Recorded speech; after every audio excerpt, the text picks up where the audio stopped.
મિત્ર, આજે આપણે ચોચિયા સરકારી સ્કૂલનો સ્લેબ ભરવા આવ્યા છીએ.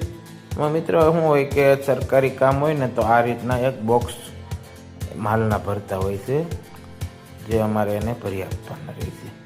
મિત્રો, એનો એન્જિનિયર વિષય હોય, એને ચકાસણી કરવાનું હોય કે એવું બધું કાંક ને કાંક હોય છે મિત્રો, કે આ માલ કેટલા ગ્રેડનો છે, એની તાકાતનું છે, એ બધું પછી આમાં લેબમાં મોકલતા હોય છે મિત્રો.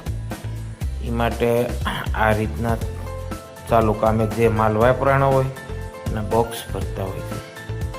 તો અમારે રાકેશભાઈને કામ આપ્યું છે, તો એ રાકેશભાઈ વ્યવસ્થિત કરશે, બોક્સ ભરશે. આજ મિત્રો શું છે કે સરકારી કામ હોય એટલે જે એમાં રૂટ પ્રમાણે કે જે કરવું પડતું હોય એ કરવું જ પડતું હોય છે, અને એની ઉપર સતત સાહેબ ઊભા હોય એટલે એ બધું કરાવતા જ હોય છે, અને એનું બધું કામ આપણે કરવું જ પડે છે. જે સરકારી રૂલ પ્રમાણે જે કરવાનું હોય તે કરવું જ પડે છે. મિત્રો, આ છે આખી સ્કૂલ સાચી.